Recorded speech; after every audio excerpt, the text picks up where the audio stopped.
द्रव्य संग्रह ग्रंथराज की जय। नेमीचंद सिद्धार्थाचार्य आचार्य की जय। जीवम जीवम दव्वम जिनवर वसहेण जेन निर्दिष्टम देविंद विंद वंदम वंदे तम सबदा सिरसा। आज हम करेंगे गाथा नंबर 44 गाथा नंबर 45। 44 तक कल हमने कर लिया था। आज गाथा नंबर 45 करेंगे। 43 44 हमने कल कर लिया था। 45 आज शुरू करते हैं।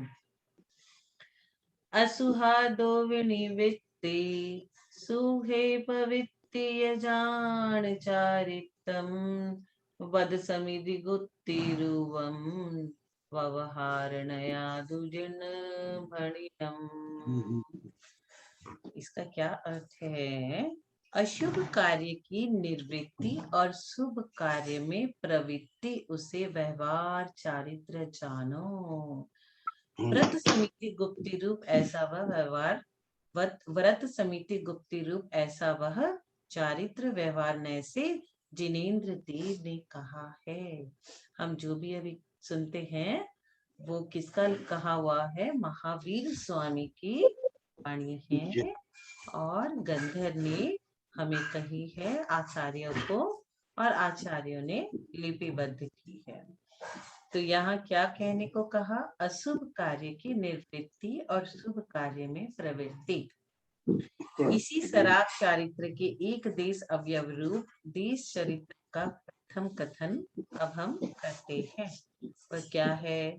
मिथ्यात्ववादी 7 प्रकृतियों के उपशम क्षयोक्षम अथवा क्षय होने पर अथवा अध्यात्म भाषा से निज शुद्धात्माभिमुख परिणाम होने पर शुद्धात्म भावना से उत्पन्न निर्विकार वास्तविक सुखामृत को उपादेय करके संसार शरीर और भोगों में जो हेय बुद्धि युक्त सम्यक दर्शन से सिद्ध है वह चतुर्थ गुण स्थान वर्ती व्रत रहित दार्शनिक कहलाता है। चतुर्थ गुण स्थान में तो व्रत नहीं होता, अव्रती होता है, सम्यक दृष्टि जीव होता है, लेकिन अभी वह अव्रती है। जो अप्रत्याख्यानावरण नामक द्वितीय कसाय का क्षयोपशम होने पर पृथ्वी आदि मतलब पृथ्वी जल अग्नि वायु और वनस्पति रूप 5 स्थावर के वध में प्रवृत्त होने पर भी यथाशक्ति त्रस के वध से निवृत्त होता है वह पंचम गुण स्थानवर्ती श्रावक कहलाता है। कौन कहलाता है पंचम गुण स्थानवर्ती श्रावक?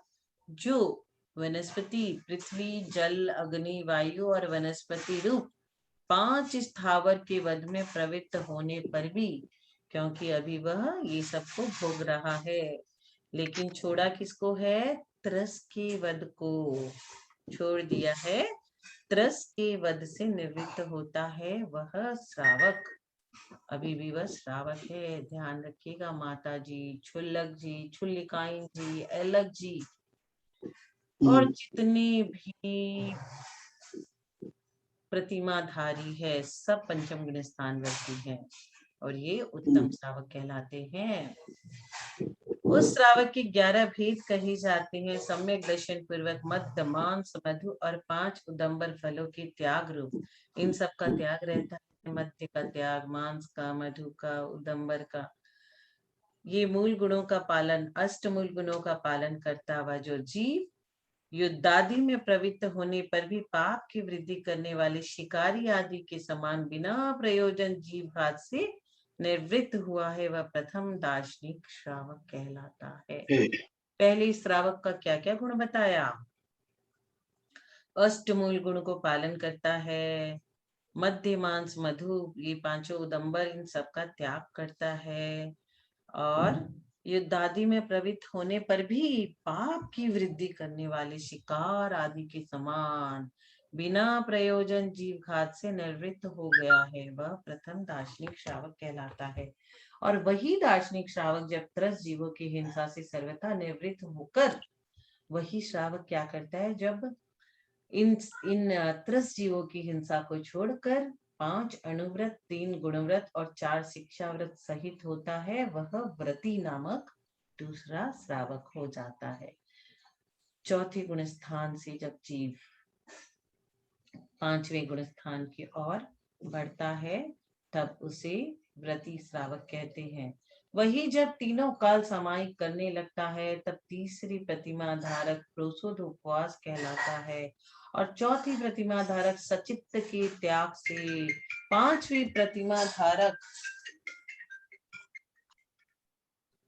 प्रतिमा धारक दिवस में ब्रह्मचर्य का पालन करने से छठी प्रतिमा धारक और सर्वदा ब्रह्मचर्य पालन करने से 7वीं प्रतिमा धारक।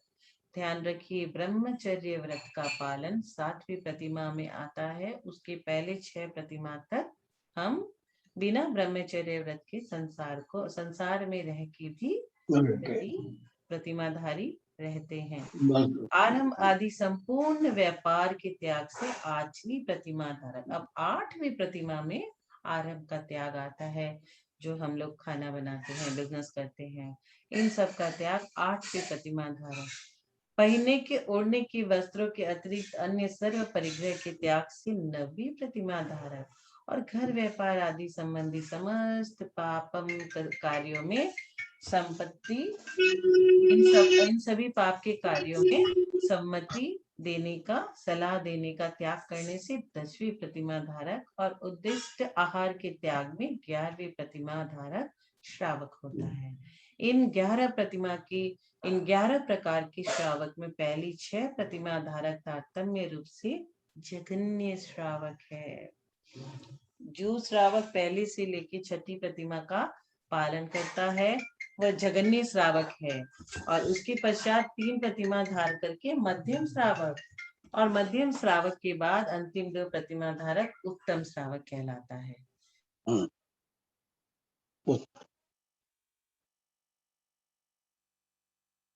इस प्रकार संक्षेप में देश चारित्र के दार्शनिक श्रावक आदि 11 भेद हमें जान लेना चाहिए। अब एक देश चारित्र के व्याख्यान के पश्चात सकल चारित्र का उपदेश हम करते हैं। अशुहादो विनिवित्ति सुहे पवित्ति य जान चारित्रम। इसका मतलब ही शिष्य, अशुभ कार्य से निवृत्ति, असुहादो विनिवृत्ति मतलब अशुभ कार्यों से निवृत्ति, सुहे पवित्ति शुभ कार्य में प्रवृत्ति, को तू चारित्र जान, यह जान चारित्रम मतलब इसको चारित्र जानो, वह कैसे कैसे कैसे कैसे। वद समिधि गुत्ति रूपम, वद समिधि गुद्धि रूपम, व्यवहार नयादु जिणवणीयम। व्रत समिति और गुप्ति रूप है और वह व्यवहार नय से श्री जिनेन्द्र भगवंतों द्वारा कथित है। वह किस प्रकार? प्रत्याख्यान वर्ण नामक तीसरे कषाय का क्षयोपम होने पर विषय कषायो गाढ़ो दुस्सुदी दुचित दुट्ट गोठी जुदो उग्गो उमग्ग परो उगो जसो असुहो। इसका अर्थ ये होता है जिसका उपयोग विषय कषायों में मग्न है। दुश्रुति कथा, दुष्ट चित और दुष्ट गोष्ठी खराब संगति सहित है। जो उग्र है और उन्मार्ग में तत्पर है, उसे वह अशुभ उपयोग है। इस गाथा में कथित लक्षण युक्त अशुभ उपयोग से निवृत्ति और उससे विपरीत शुभ उपयोग में प्रवृत्ति, उससे हे शिष्य तू चारित्र जान। हम अशुभ को छोड़कर, जैसे अभी हम सब शुभ उपयोग कर रहे हैं बैठ करके, ये जो स्वाध्याय शास्त्र, अगर हमें 100% नहीं भी समझ में आ रहा है, 10, 20, 30, 40, 50 जितना भी परसेंट जिसका अपना ज्ञान का क्षेत्र ऐसा है, तो वो क्या करता है? शुभ में प्रवृत्ति। और जैसे 2 औरतें बैठ करके अंबानी जी की कृपा से free Jio to Jio free जैसा उन्होंने लाया, अभी सारे फोन कॉल्स फ्री हो गए हैं। उसकी वजह से इतनी ज्यादा कॉल्स होने लगे कि जिसके पास काम नहीं है वो बैठ के सबको फोन करता है, और फोन में बात करके किसी इंसान की चर्चा करना, बुरा बुरा बातें करना, वो सब क्या है? अशुभ में तो इसकी अशुभ की निवृत्ति और शुभ में प्रवृत्ति, यही है चारित्र। चारित्र के बिना कभी किसी का कल्याण नहीं हुआ। कितने कितने बड़े पंडित पारंगत हो गए, लेकिन चारित्र में नहीं अपनाया, कुछ नहीं हुआ। आचार आराधना आदि चरणानियों के शास्त्र में कहे अनुसार चारित्र 5 महाव्रत, 5 समिति और 3 गुप्ती रूप है, तो भी अपहृत संयम नामक शुभोपयोग लक्षण युक्त सराग चारित्र है। वहां जो बाह्य में 5 इंद्रियों के विषय आदि त्याग है, वह उपचरित असद्भुत व्यवहार चारित्र है। और अंतरंग में जो राग आदि का त्याग है, वह अशुद्ध निश्चय से चारित्र है। इस प्रकार नए विभाग जानना। इस प्रकार निश्चय चारित्र के साधक व्यवहार चारित्र का व्याख्यान हमने किया 45 नंबर की गाथा में। लोग प्रतिमा लेने से बहुत डरते हैं, लेकिन पहले से लेकर छठी प्रतिमा तक स्थान 5वां हो जाएगा। तिर्यंच की आयु नहीं बनेगी, न ही नरक जाओगे, न ही अशुभ पर्याय में जाओगे। और फायदा कितना, फायदा ही फायदा है।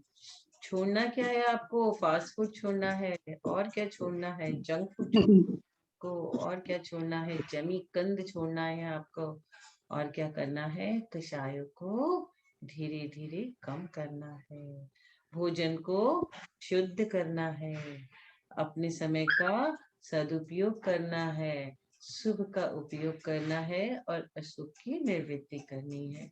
बस इतना ही तो कहा है आचार्य ने। और उसके बाद 7वें गुण, 7वीं प्रतिमा से शुरू होता है ब्रह्मचर्य व्रत।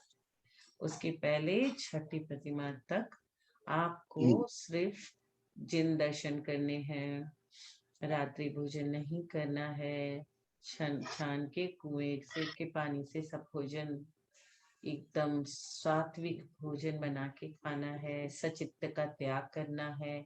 बहुत ही आसान है, लेकिन आजकल के दिनों में शहरों में रहने वाले लोग जो पार्टियों में जाते हैं, उस पार्टियों का खाना उनसे छूटता नहीं है। तो अपना अगर जिस जीव को कल्याण करना है, उसको निकट भक्ति में प्रतिष्ठा देने का मन बना के रखना चाहिए। 46 नंबर की गाथा में आचार्य क्या कहते हैं? 46 नंबर की गाथा पढ़ते हैं। बहिरंभंतर किरियारोहो भव कारण पनासठम नानिसजम जिनक्तम तम परम सम्मचारितम। संसार के कारणों का नाश करने के लिए ज्ञानी को जो बाह्य और अंतरंग क्रियाओं का निरोध है, श्री जिनेन्द्र द्वारा कथित वह परम सम्यक चारित्र है। सम्यक चारित्र क्या है? वह कहा गया है कि संसार के कारणों का नाश करने के लिए ज्ञानी को जो बाह्य और अंतरंग क्रियाओं का निरोध है, तम वह परम परम उपिलाक्ष लक्षण युक्त निर्विकार स्वसंवेदन रूप शुद्धोपयोग का अविनाभूत परम सम्मचारितम सम्यक चारितम जानना। वह क्या? बहिरंभ बहिरंभ तरकिरियारोहो निष्क्रिय नित्य निरंजन विशुद्ध ज्ञान दर्शन स्वभावी निजात्मा से प्रतिपक्ष भूत क्रिया व्यापार का जो क्रिया व्यापार बाह्य में वचन और काया के शुभाशुभ व्यापार रूप है और अंतरंग में मन के शुभाशुभ विकल्प रूप है, उसका निरोध अर्थात त्याग व परम सम्यक चारित्र है। वह निरोध किस लिए है भाई? भव कारण 5 प्रकार के संसार से रहित निर्दोष परमात्मा से विलक्षण जो संसार, उस संसार के व्यापार के कारणभूत जो शुभाशुभ कर्म आश्रव उनके विनाश के लिए है, ऐसा बाह्य और अंतरंग क्रियाओं के निरोध रूप चारित्र किसको होता है? नाणिस निश्चय रत्न त्रय स्वरूप अभेद ज्ञानी को ऐसा चारित्र होता है, तथा वह चारित्र कैसा है? जम जिनोत्तम व चारित्र जिनेन्द्र देव वीतराग सर्वज्ञ द्वारा कथित है। इस प्रकार वीतराग सम्यक दर्शन और सम्यक ज्ञान के अविनाभूत तथा निश्चय रत्नत्रय स्वरूप निश्चय मोक्ष मार्ग के तीसरे अवयव रूप वीतराग चारित्र का हमने व्याख्यान किया। इस प्रकार द्वितीय स्थल में 8 गाथाएं हमारी पूर्ण हुई। मोक्ष मार्ग के प्रतिपादक तीसरे अधिकार में निश्चय व्यवहार रूप मोक्ष मार्ग के संक्षेप कथन से 2 गाथाएं और उसके पश्चात उसी मोक्ष मार्ग के अवयव रूप सम्यक दर्शन ज्ञान चारित्र के विशेष व्याख्यान रूप से 6 गाथाएं। इस प्रकार 2 स्थलों के समुदाय रूप 8 गाथाओं द्वारा प्रथम अंतराधिकार समाप्त हुआ। इसके पश्चात ध्यान, ध्याता, ध्येय और ध्यान के फल के कथन के मुख्यता से प्रथम स्थल में 3 गाथाएं, तत्पश्चात पंच परमेष्ठियों के व्याख्यान रूप से दूसरे स्थल में 5 गाथाएं और उसके पश्चात उसी ध्यान के उपसंहार रूप विशेष व्याख्यान द्वारा तीसरे स्थल में 4 गाथाएं हैं। इस प्रकार तीनों स्थल के समुदाय द्वारा 12 गाथाओं संबंधी दूसरे अंतराधिकार की समुदाय रूप भूमिका है। अब निश्चय और व्यवहार मोक्ष मार्ग का जो ध्यान उसका अभ्यास करो, इस प्रकार उपदेश देते हैं आचार्य हमें। ध्यान करने से मुनि नियम से निश्चय और व्यवहार रूप मोक्ष मार्ग को प्राप्त करता है। ध्यान के बिना किसी का कल्याण कभी भी नहीं हो सकता। 12 तरह की तप, 6 अंतरंग और 6 बहिरंग, इन सब में सर्वश्रेष्ठ ध्यान को कहा गया है 12 नंबर का तप। अतः तुम चित्त को एकाग्र करके ध्यान का सम्यक प्रकार से अभ्यास करो। क्या आचार्य ने कहा? चित्त को एकाग्र करके। सबसे मुश्किल काम यही है भैया। चित्त हमारा एकाग्र नहीं होता और हमारा चित्त उड़ते रहता है, दौड़ते रहता है, इतनी स्पीड में इतनी बातें सोच लेता है हमारा मन, हमारा चित्त। उसे ही एकाग्र करने का नाम है ध्यान। अब गाथा में क्या कहा आचार्य ने? दुवि हम्पि मोक्ष हेउम छाणे पाउण दीजम मुनि नियमा तमहापयत चित्ता जुयम छाणम संभवसः। इसका क्या कहने का मतलब है? दुविहम पी मोक्ष हेउम छाणे पावणदी जम मुनि नियमा, क्योंकि मुनि नियम से ध्यान द्वारा दोनों प्रकार के मोक्ष के कारणों को प्राप्त करता है। किसके द्वारा मुनि प्राप्त करता है? ध्यान के द्वारा। क्योंकि निश्चय रत्नत्रय स्वरूप निश्चय मोक्ष हेतु अर्थात निश्चय मोक्ष मार्ग और व्यवहार रत्नत्रयात्मक व्यवहार मोक्ष हेतु अर्थात व्यवहार मोक्ष मार्ग जिनका साध्य साधक भाव रूप से पहले कथन किया है, उन दोनों प्रकार के मोक्ष मार्गों को निर्विकार स्व संवेदन रूप परम ध्यान द्वारा मुनि प्राप्त करते हैं। तमहा पयत चित्ता जुयम झाणम संभवसः। इसलिए एकाग्र चित्त होकर हे भव्य जनों, तुम ध्यान का सम्यक प्रकार से अभ्यास करो, अथवा इसी कारण देखे हुए, सुने हुए और पूर्व में अनुभव किए हुए अनेक मनोरथ रूप समस्त शुभाशुभ राग आदि विकल्प जाल का त्याग करके परम स्वास्थ्य से उत्पन्न सहजानंद जिसका एकमात्र लक्षण है, ऐसे सुखामृत के रसा स्वाद के अनुभव में स्थिर होकर तुम ध्यान का अभ्यास करो। क्या कहा? ध्यान का अभ्यास करो। बहुत शांति मिलती है अगर आप ध्यान करोगे, तो ध्यान में बहुत आनंद है, परमानंद है। आपने देखा होगा भगवान अरिहंत भगवान की मूर्ति को, वो नासा पे ध्यान दे करके पद्मासन में बैठे रहते हैं। आप सिर्फ एक बार उनकी जैसा उनका स्वरूप है उसे कॉपी करो, एकदम बैठो पद्मासन में और नजर को इस तरह से नासा पे लगा करके और ध्यान करो। देखिए कितना आनंद आता है। जैसे आप मोबाइल को 24 घंटे चलाते हो ना, तो उसको चार्जिंग करते हो, चार्जर की जरूरत पड़ती है ना, 1 घंटे मिनिमम उसको चार्जिंग डेली करना पड़ता है, फिर वो 24 घंटे चलता है। वैसे ही आप अगर 48 मिनट ध्यान करोगे, फिर 24 घंटे आपकी गाड़ी चलेगी, टेंशन वेंशन सब गायब, सब गायब, पूरा गायब। बहुत जरूरी है ध्यान करना, बहुत ही जरूरी है। और ध्यान में मन लगना कोई जरूरी थोड़ी ना है 1 मिनट में मन लग जाएगा। हमें उसका भी प्रैक्टिस, अभ्यास करना है। अभ्यास करते करते हमारा पहले 2 मिनट मन लगेगा, फिर 4 मिनट, फिर 5 मिनट, फिर 10 मिनट, ऐसे करके करते gradually we have to increase. लेकिन ध्यान के बिना किसी का कल्याण नहीं होगा, और ध्यान करने वाले व्यक्ति को कभी भी टेंशन, चिंता नहीं होती।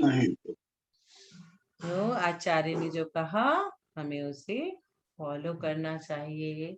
और थोड़े समय से ध्यान, पहले अगर ध्यान में मन नहीं लगता हो तो कुछ हम आचार्यों का कुछ भी ध्यान का वीडियो ऑडियो कैसेट चला के यूट्यूब में चला करके हमें बैठ जाना चाहिए। फिर धीरे धीरे चिंतन मनन करना चाहिए। हमें तत्वार सूत्र याद है, द्रव्य संग्रह याद है, हम उसी की गाथा का चिंतन मनन करेंगे तो वो भी एक प्रकार का ध्यान है। और नहीं तो हम बैठ करके तीर्थ क्षेत्रों का दर्शन करके आ जाएं। शिखर जी का कर लिया, महावीर जी, तिजारा जी, सारे सिद्धों का भूमि का, पावापुरी चले गए, कुंडलपुरी चले गए, हम सब जगह जा जाके दर्शन करके आ गए, ये भी एक तरह का ध्यान है। ऐसे हमें बहुत तरह के ध्यान होते, कुछ न कुछ करते रहना चाहिए यदि हम अपना कल्याण चाहते हैं तो। नहीं तो फिर अपना जीवन अपने हाथ में, इसे हमें कैसे मिटाना है, कैसे बुझाना है, या कैसे जीना है, ये हमारे अपने हाथ में है। अब ध्याता पुरुष का, ध्यान करने वाले पुरुष का लक्षण कहते हैं कि उनका लक्षण कैसा है। माँ मुज्जह माँ रज्जह माँ दुस्सह इत्थनि अट्ठेसु थिरमिच्छहि जयि चिंतम विचित्त भाणपसिद्धे। यदि तुम विचित्र अनेक प्रकार के अथवा विचित्र विकल्प जाल रहित ध्यान की सिद्धि के लिए चित्त को स्थिर करना चाहते हो तो इष्ट और अनिष्ट इंद्रिय विषयों में मोह, राग और द्वेष ना करो। आचार्य ने कहा राग मत करो, द्वेष मत करो, मोह मत करो। माँ मुज्जह माँ रज्जह माँ दुस्सह, समस्त मोह राग द्वेष जनित विकल्प जाल से रहित निज परमात्मा तत्व की भावना से उत्पन्न परमानंद जिसका एक लक्षण है, ऐसे सुखामृत के रस से उत्पन्न हुए और उसी परमात्मा सुख के आस्वादन में लीन तन्मय रूप जो परम कला अर्थात परम संवित्ति उसमें स्थिर होकर है। भव्य जीवो, मोह राग और द्वेष न करो। किन विषयों में? इट्ठ अट्ठेसु, माला, स्त्री, चंदन, तांबूल आदि इष्ट इंद्रिय विषयों में, और सर्प, विष, कंटक, शत्रु, रोग आदि अनिष्ट इंद्रिय विषयों में। क्या चाहते हो तो राग द्वेष न करना। क्षीरमिच्छहि जयि चिंतम, यदि उसी परमात्मा के अनुभव में तुम स्थिर निश्चल चित्त चाहते हो तो। किस लिए स्थिर चित्त चाहते हो भाई? विचित्र झाणप सिद्धि है। विचित्र अर्थात अनेक प्रकार के ध्यान की प्रसिद्धि के लिए, अथवा जिस ध्यान में से चित्त विगत नष्ट हो गया हो, अर्थात चित्त में उत्पन्न होते हुए शुभाशुभ विकल्प जाल सब नष्ट हो गए हैं, वह विचित्र ध्यान है। ऐसे विचित्र ध्यान की सिद्धि के लिए अब प्रथम ही आगम भाषा से उसी ध्यान के अनेक प्रकार के भेदों का कथन किया जाता है। वह इस प्रकार: इष्ट वियोग, अनिष्ट संयोग और रोग, इन तीनों को दूर करने और भोगों के कारण में वांछा रूप इस भांति 4 प्रकार का आर्त ध्यान है। कौन कौन सा? इष्ट वियोग बहुत अच्छा लगता था मुझे, अपना बेटा और वो चला गया अमेरिका। अब हम अच्छी चीजों के वियोग में, इष्ट वियोग में आर्त ध्यान करते रहेंगे। अनिष्ट संयोग, जो चीज मुझे पसंद नहीं है वो हमारे पास है। देवरानी को जेठानी पसंद नहीं है और उसे उसके संग रहना पड़ रहा है। अनिष्ट संयोग। और रोग, हाय रे मुझे तो शुगर की बीमारी हो गई, अब मैं कैसे मिठाई खाऊं, घर में इतनी सारी मिठाई आई है दिवाली पे, अब मैं किसे बांटू किसे दूं, मैं तो खा भी नहीं सकती। ये सारे रोग मुझे हो गए हैं, मुझे ही क्यों इतने रोग होते हैं और दूसरे को क्यों नहीं होते। ये सारे जो हमारे मन में ये सारे विकल्प जो आ रहे हैं, ये सारे आर्त ध्यान, इन तीनों को दूर करने में और भोगों के कारणों में वांछा रूप, इस भांति 4 प्रकार का आर्त ध्यान। व आर्त ध्यान तारतम्यता से मिथ्या दृष्टि गुणस्थान से लेके 6ठे गुणस्थान तक के जीवों को संभव है। वह आर्त ध्यान यद्यपि मिथ्या दृष्टि जीवों को तिर्यंच गति के बंध का कारण होता है, तो भी जिस जीव ने सम्यक्त प्राप्त होने से पहले तिर्यंच आयु बंध गई, उसके अतिरिक्त अन्य सम्यक दृष्टि को वह अर्थ ध्यान तिर्यंच गति का कारण नहीं होता। अब प्रश्न उठता है कारण कैसे नहीं होता, तो इसका उत्तर मिलता है स्वशुद्धात्मा ही उपादेय है। ऐसी विशिष्ट भावना के बल से तिर्यंच गति के कारणभूत संक्लेश भाव का उसको अभाव होने से। अब रौद्र ध्यान का कथन कहते हैं हिंसा में आनंद, झूठ बोलने में आनंद। कुछ लोगों को बहुत बहुत दे आर वेरी क्लेवर, उसको झूठ बोलने में इतना मजा आता है ना, और हिंसा करने में। बेचारे मच्छर है उसके आगे वो बैट लगा दिया, इलेक्ट्रिक वाला बैट, सारे मच्छर को ऐसे ऐसे करके मारे जा रहे मारे जा रहे। बहुत हिंसा नंदी, बहुत हिंसा में आनंद आता है उनको। झूठ तो ऐसे फटाफट बोल देंगे कि क्या करें। चोरी में आनंद आता है, आहा हा हा, किसी का माल उड़ाया। आजकल क्या चोरी होती है, साइबर साइबर साइबर साइबर, जो इंटरनेट से पासवर्ड अपना दे दो, ओटीपी अपना दे दो, आपके अकाउंट का बैलेंस ट्रांसफर। बहुत तरह की चोरी होती है, चोरी करके बहुत आनंद आता है लोगों को। और विषयों का संरक्षण करने में आनंद से उत्पन्न 4 प्रकार का रौद्र ध्यान, चोरी करना, झूठ बोलना, हिंसा में आनंद उठना और विषयों का संरक्षण, ये सारे चारों प्रकार के रौद्र ध्यान। वह रौद्र ध्यान तारतम्यता से मिथ्या दृष्टि से लेके 5वीं गुणस्थान तक के जीवों के संभव है। वह रौद्र ध्यान मिथ्या दृष्टि जीवों को नरक गति का कारण है, तो भी जिस जीव को सम्यक्त प्राप्त करने से पहले नरक की आयु बंधी हो, उसके अतिरिक्त अन्य सम्यक दृष्टि जीवों को वह नरक गति का कारण नहीं होता। इस कारण से नहीं होता, निज शुद्धात्म तत्व ही उपादेय है। ऐसे विशिष्ट भेद ज्ञान के बल से नरक गति के कारणभूत तीव्र संक्लेश भाव का उनको अभाव होने से। अब आगे आर्त ध्यान और रौद्र ध्यान के परित्याग रूप आज्ञा विचय, उपाय विचय, विपाक विचय और संस्थान विचय नामक 4 भेद संयुक्त तारतम्य वृद्धि क्रम से असंयत सम्यक दृष्टि, देश विरत, प्रमत संयत और अप्रमत संयत, इन 4 गुणस्थानवर्ती जीवों को संभव, मुख्य रूप से पुण्य बंध का कारण होने पर भी परंपरा से मोक्ष का कारणभूत धर्म ध्यान अब कहा जाता है।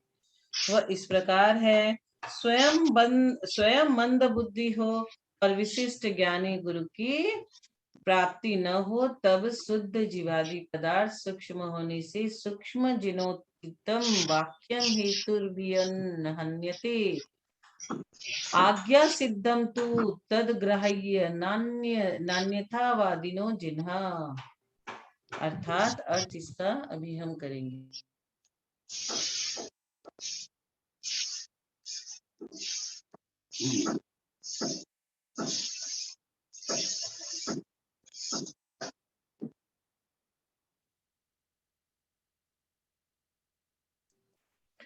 श्री जिनेन्द्र का कहा हुआ जो सूक्ष्म तत्व है वह हेतुओं से खंडित नहीं होता है, अतः जो सूक्ष्म तत्व है उसे जिनेन्द्र देव की आज्ञा अनुसार ग्रहण करना चाहिए, क्योंकि श्री जिनेन्द्र देव अन्यथावादी नहीं होते हैं। इस श्लोक में कहे अनुसार पदार्थ का निश्चय करना व आज्ञा विचय नामक प्रथम धर्म ध्यान कहलाता है। अब हमें आर्त ध्यान और रौद्र ध्यान छोड़कर धर्म ध्यान करना है। तो पहला कौन सा धर्म ध्यान है? पदार्थ का निश्चय करना व आज्ञा विचय नामक प्रथम धर्म ध्यान है। उसी प्रकार भेदाभेद रत्नत्रय की भावना के बल से हमारे अथवा अन्य जीवों की कर्मों का नाश कब होगा, इस प्रकार का चिंतन उसे अपाय विचय नामक दूसरा धर्म ध्यान जानना। शुद्ध निश्चय से यह जीव शुभाशुभ कर्मों के उदय से रहित है, तो भी अनादि कर्म बंध के वश से पाप के उदय से नारक आदि के दुख रूप फल का अनुभव करता है और पुण्य के उदय से देवादि के सुख रूप फल को भोगता है। ऐसी विचारणा को विपाक विजय नामक तीसरा धर्म ध्यान। पहले कही हुई लोक अनुप्रेक्षा के चिंतन को संस्थान विचय नामक चौथा धर्म ध्यान। अब पृथकत्व वितर्क विचार, एकत्व वितर्क विचार, सूक्ष्म क्रिया प्रतिपाती और वयुपर्त क्रिया निवृत्ति नामक 4 प्रकार के शुक्ल ध्यान का कथन करते हैं। वह क्या है? प्रथम पृथकत्व वितर्क विचार नामक शुक्ल ध्यान का हम कथन करते हैं। द्रव्य गुण और पर्याय के भिन्न पने को पृथकत्व कहते हैं। पृथक पृथक अलग अलग द्रव्य गुण और पर्याय के भिन्न पने को पृथकत्व कहते हैं। स्वशुद्धात्मा की अनुभूति जिसका लक्षण है, ऐसे भाव शुद्ध को और उनके वाचक जलपरूप वचन को वितर्क कहते हैं। स्वशुद्धात्मा के वाचक इच्छा के बिना एक अर्थ से दूसरे अर्थ में, एक वचन से दूसरे वचन में, मन वचन काय इन तीनों योगों में से किसी एक योगों से दूसरे योगों में जो परिणमन पलटना होता है उसे विचार कहते हैं। इसका अर्थ इस प्रकार है, यद्यपि ध्यान करने वाला पुरुष निज शुद्धात्मा का संवेदन छोड़कर बाह्य पदार्थों का चिंतन नहीं करता है, तो भी उसे जितने अंश में स्वरूप में स्थिरता नहीं, उतने अंश में इच्छा के बिना विकल्प उत्पन्न होते हैं।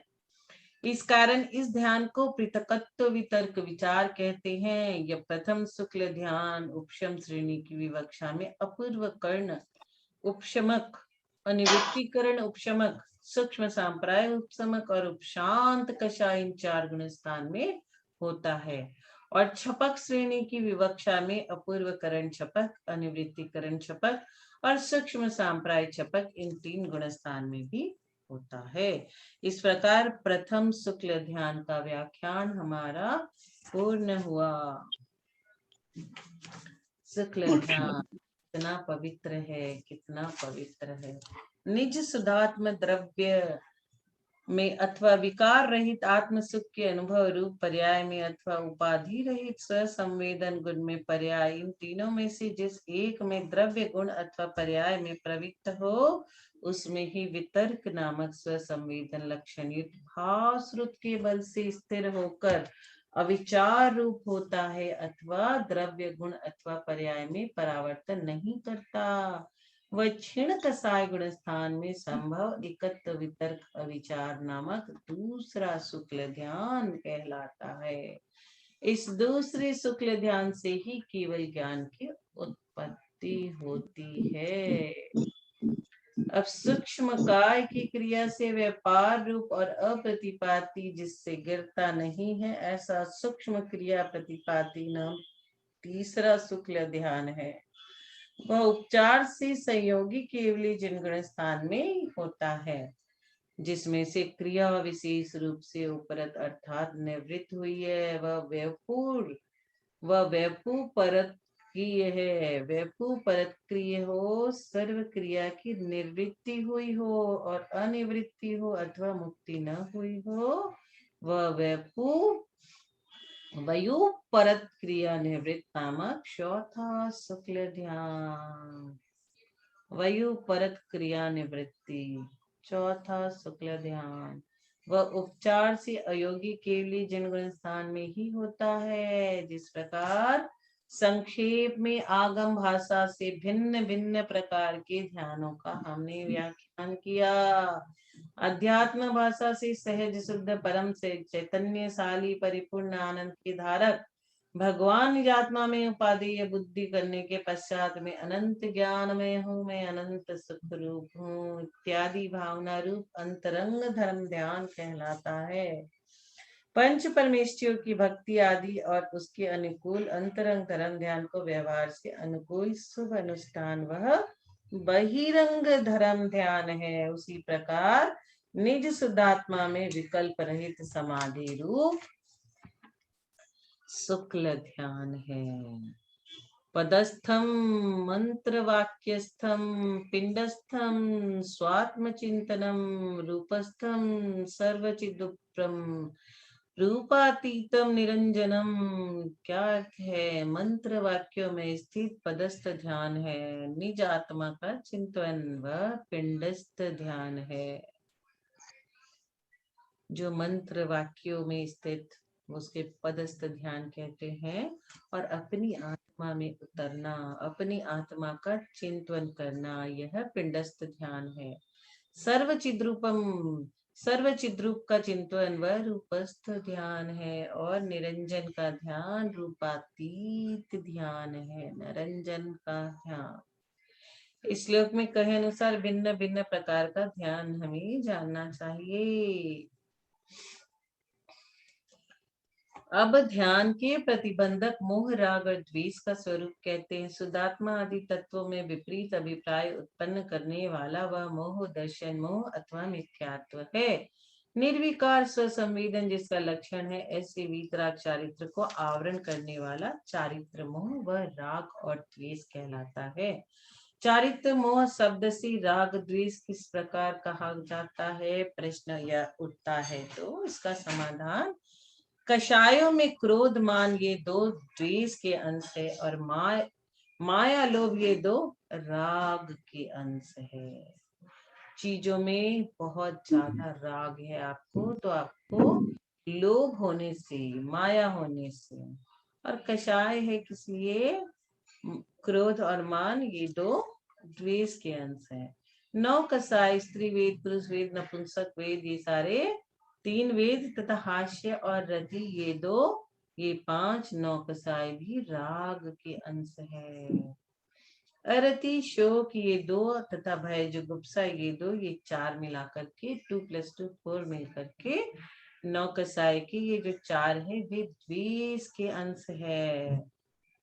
यहाँ अब शिष्य पूछता है, राग द्वेष आदि कर्म जनित है अथवा जीव जनित है? इसका उत्तर, स्त्री और पुरुष इन दोनों के संयोग से उत्पन्न हुए पुत्र की भांति चूने और हल्दी के मिश्रण से उत्पन्न हुए वर्ण विशेष की भांति राग द्वेष आदि जीव और कर्म इन दोनों के संयोग जनित है। नए की विवक्षा के अनुसार विवक्षित एक देश शुद्ध निश्चय से राग द्वेष कर्म जनित कहलाते हैं, और अशुद्ध निश्चय से जीव जनित कहलाते हैं। यह अशुद्ध निश्चय शुद्ध निश्चय की अपेक्षा से व्यवहार ही है। साक्षात शुद्ध निश्चय से ये राग द्वेष किसके हैं, ऐसा हम पूछते हैं। साक्षात शुद्ध निश्चय से स्त्री और पुरुष के संयोग रहित पुत्र की भांति, चूना और हल्दी के संयोग रहित रंग विशेष की भांति उनकी राग द्वेष आदि की उत्पत्ति ही नहीं है। तो कैसे उत्तर दे? इस प्रकार ध्यान के व्याख्यान की मुख्यता से उसके आश्रय से विचित्र ध्यान के कथन द्वारा हमारी गाथा नंबर 48 पूर्ण हुई। अब मंत्र वाक्य में स्थित पदस्थ ध्यान कहा था, उसका विवरण हम कल करेंगे 49 नंबर की गाथा में। तो महावीर स्वामी भगवान की जय।